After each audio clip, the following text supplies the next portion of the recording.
The sound of wind howled softly through the stone hallway, as if echoing from the depths of the earth. Jonathan stood before a wooden door without a handle, his breath spreading in the dim glow of the oil lamp. "I just want to check. I'll retreat if it's dangerous." But the most dangerous things are the ones without a name. He touched the edge of the door. It opened on its own, groaning like wood torn from the hinges of memory. A cold gust poured out, seeping through his coat. It didn't resemble a real room. No walls, no ceiling, only a moss-covered brick floor and countless thin threads stretched across the air, connecting invisible points to other invisible points. At the center, an old wooden stool, a headless wooden doll, limbs suspended by string, a silver music box, its lid open, but silent. Jonathan stepped inside. The door slammed shut behind him. He took 2 steps before feeling something pull him back. He looked down. Nothing. But when he looked up, threads were now attached to his wrists, neck, and knees. He pulled his left hand. His right jerked back. He bent forward. The thread at his nape went taut. "Am I being controlled?" A faint voice like an old radio signal. "The first room only reminds you who's pulling the strings. If you don't cut them, you'll never know where you're going." Jonathan turned, but no one was there. Only the threads, beginning to tremble. He walked 3 more steps, only to find the same scene repeating. The same stool, same doll, same music box. But this time, the music box was closed. 3rd time, the doll had half a face, mouth curled in a smirk. 4th time, Jonathan saw himself walking in the opposite direction, also bound by threads. But that version couldn't see him. He began to cut. First the wrists. Blood oozed. Then with a broken piece of glass from his pocket, he cut the thread at his neck. A scream echoed from afar. Not his voice, but it sounded like his mother's. He froze. The music box began to play, a slow, repeating lullaby. The doll's face was complete, and it bore his mother's likeness at the time of her death. The doll moved its mouth, eyes still closed. "You're becoming them, Jonathan. They don't need you to remember. They only need you to never ask again." Jonathan screamed, slashing all the threads. The room tilted as if sinking. Everything collapsed into darkness. He awoke in the stone corridor. The oil lamp beside him was flickering. In front of him stood a massive stone door inscribed with the words, "Room 2, Eye of the Needle." In his hand was a folded slip of paper. "Memory is a puppet. Only those who cut the strings will know who's pulling them. Eye without sight. To proceed, choose one thing to never remember again." Jonathan stood silent before the second door. The words were carved straight into the stone, soaked in dried, blackened blood. No handle, no hinges, just a crack thin as a hairline, barely wide enough to slip a paper through, never a body. He pressed his hand against the slit. Ice cold, like frostbite. From the other side, a whisper, his own voice, but younger. Not through body, not through name, not through memory. To the right, a headless stone statue depicted an adult attempting to crawl through a narrow hole, their body twisted, half crushed. At its base, a line was etched. "Only those who unmake the self may pass." Jonathan stepped back, but the ceiling above shifted. Dozens of stone eyes fell from the vault, spinning and tracking his every step without blinking. A small gap opened, just wide enough for him to step into the second room. The entire space was covered in old, faded mirrors with rotting ebony frames. Strangely, none of them reflected his image. At the center stood a child, back turned. Jonathan knew instantly it was him at age 7 in the worn uniform of Westmont Academy. When the child turned around, his face was revealed. The left half normal, but the right half melted like hot wax. Its eye bleeding black. The boy held out a rusty sewing needle. "To pass the needle's eye, you must leave behind a piece of your mind." Choose a memory. The mirrors cracked. Each shard fell to the floor with a soft chime, and within every broken fragment, Jonathan saw memories. His mother singing him to sleep. Professor Maris calling his name at graduation. His first kiss. A voice echoed from all directions. One memory, or all of them. Choose. Jonathan trembled. He took the needle and pricked his temple, a sharp, hammering pain. His vision blurred, and deep within his mind, his mother's voice dissolved. No more lullabies, no more name-calling, just silence. At that moment, all the mirrors shattered. A new opening emerged at the far end. Jonathan stepped into a space blacker than night. No walls, no ceiling, no gravity. He floated submerged in void. Before him, a single thread of light, suspended like a hair, still, motionless. Yet he knew. This was the exit. A voice boomed through the void. What is your name? Answer incorrectly, and your soul will explode like a mirror torn from the flesh. Jonathan opened his mouth, but his tongue recoiled. His throat seized up. His hands began to bleed as his name surfaced from under the skin, carved from within. Jonathan. The letters bulged, squirming like worms, then melted into black ink, sinking into the floor. You're not ready to give up your name. We can help. From the darkness, hundreds of broken-jointed hands reached out, touching his head. A freezing chill shot down his spine. And then, Jonathan no longer knew who he was. No name, no memory, no form. At that moment, the thread of light widened, becoming a narrow eye of a needle. Not for a body to pass through, but for a fragment of thought. Jonathan awoke in an old surgical room. Fluorescent lights on the ceiling flickered in slow, dying pulses, like a heart struggling to beat. On the steel racks were dozens of human skin masks, some still fresh with blood. At the center, an operating table draped in black cloth. Upon it, a stitched goatskin envelope marked, "Welcome to the other side. Who are you now?" Jonathan opened it. Inside was a black and white photograph, blurred like a film negative. He saw a young boy standing before his childhood home, but it wasn't an old photo. Standing next to the boy was a faceless adult wearing the exact same outfit Jonathan wore now. On the back, handwritten, "If you pass the needle, you become the thread." Jonathan let the photo slip from his hand. The floor tilted, and a high-pitched screech echoed, as if someone was sewing reality shut with a colossal needle. The thread that still remembers. The layer of stitched memories where nothing is truly yours. Not even the pain. Jonathan awoke inside a massive sewing factory. But there were no workers.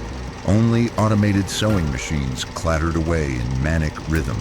Crimson threads, or were they veins, dripped from the ceiling. On the machine's tables lay countless pieces of skin, each engraved with a person's name. But all were shredded, as if being sewn into someone else. A grotesque detail.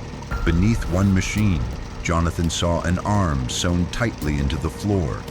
Still twitching, a spool of thread crept toward him, slithering between his fingers, whispering with a childlike giggle, "Do you want to remember, or do you want peace?" He walked on. With each step, threads of blood stitched his feet to the floor, slowly binding him to the place. At the end of the workshop was a small wooden door, pierced through by hundreds of sewing needles from both sides. As Jonathan placed his hand on the knob, a voice emerged, not from the room, but from the needle holes themselves. Hundreds of voices, all his own. "You think you're the original?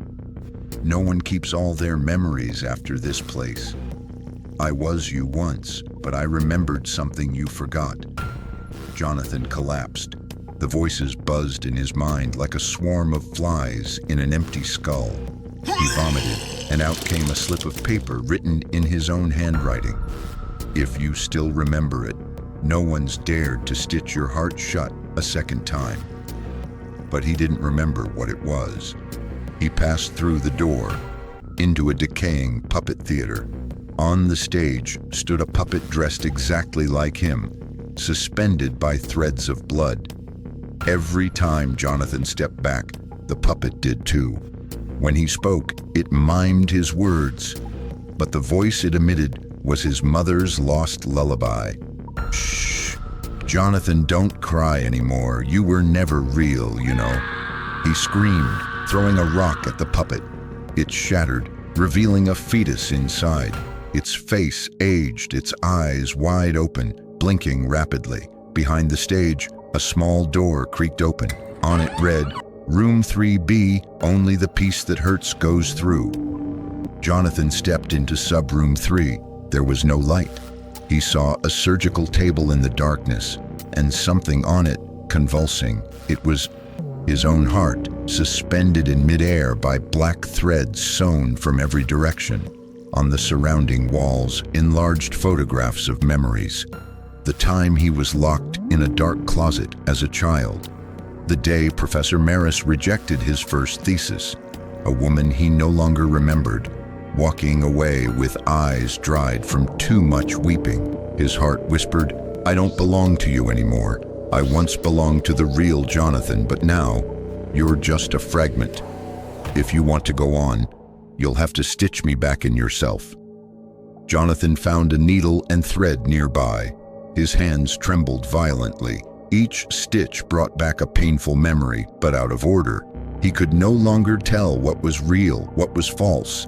At the final stitch, his heart beat violently, tearing the room apart like fabric ripping at the seams. Jonathan awoke in a towering chamber where cloaked figures with no faces sat sewing human bodies onto wooden frames. No voices, no eyes. One of them handed Jonathan a card. Thread, J.1, 2. Fractured point, almost complete. A distant iron gate creaked open. Above it, the words carved into metal. Room 4, the name you never had. Jonathan walked toward it, blood dripping from his chest.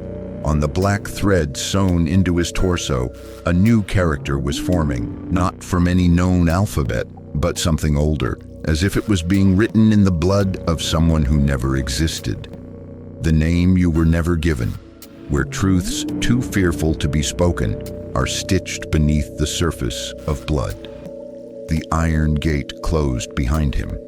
Jonathan stood in a hallway as long and narrow as the throat of some massive creature, where the walls weren't stone but made entirely from thousands of unsent letters. Every step on the floor tore paper and stirred whispers. "My child? No, that name isn't right. Who is this? Who sent you?"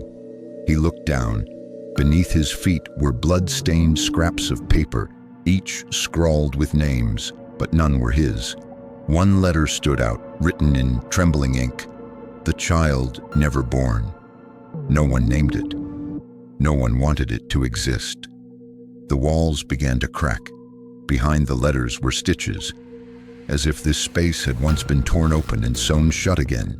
At the hallway's end was a fabric-lined room, the walls sagging, the ceiling low as though sinking. In the middle, a cradle draped in black cloth, swaying slightly. In a chair nearby, a silver-haired woman sat with her back turned, holding needle and thread, sewing something. The air was thick with the scent of spoiled milk, rusted iron, and long-dried tears. Jonathan hesitated. "Who are you?" No response, but the cradle began to rock harder. He approached and pulled back the cloth. Inside was a raw mass of flesh. No form, no eyes, no mouth, but across its chest, sewn in gold thread, was a name, Jonathan, crossed out. "That name is wrong," the woman said softly. For the first time she turned. Her face was empty. No eyes, no nose. Where her mouth should have been, there was a tightly stitched seam of black thread. Jonathan fled the room. An infant's cry followed him, endless, belonging to no one. Ahead was an old-style administrative office. A brass nameplate on the desk read, "Department of Forgotten Nomenclature, the registry of those who were never named." Behind the counter stood a faceless clerk, only a white shirt, steaming as if worn by an invisible presence. It spoke, "Write your name here to be granted the right to exist." Jonathan took the pen, but as he touched it to paper, his hand began to bleed, each letter drawn into the page like living ink. He wrote, "Jonathan Ward." The paper burned black. He tried, "John." The page tore. Finally, a name he'd never thought of spilled from his hand. Morin D. The paper glowed. "Name accepted. Proceed." A door behind the counter opened, leading to a spiraling staircase soaked in dampness and mildew. At the bottom, he found a storage room for old records, dusty, rotting, flooded ankle-deep in stagnant water. The walls were lined with thousands of shelves filled with half-burned personal files. Jonathan found one with a photo of himself as a child, but in the top corner was a red stamp. Unfiled, unrecognized, unnamed. Inside was a single sheet, handwritten in red ink. "We chose not to keep your name. You are a flaw in language." Beneath it, an ultrasound image of a fetus. Its face was unclear, but its eyes stared straight at the viewer. In the corner, a small metal tab read, "Room 5, the voice that spoke your name." Jonathan stepped into the fifth room, where there was nothing but an old radio speaker placed in the center of the cold cement floor. He walked closer and flipped the switch. A crackling sound echoed, and then his mother's voice, but younger, came from the speaker. "Jonathan, if you're hearing this, it means you've made it through the first 4 levels. Your name is not correct, but it once saved you. You are no one, but you are the final dream of a forgotten soul.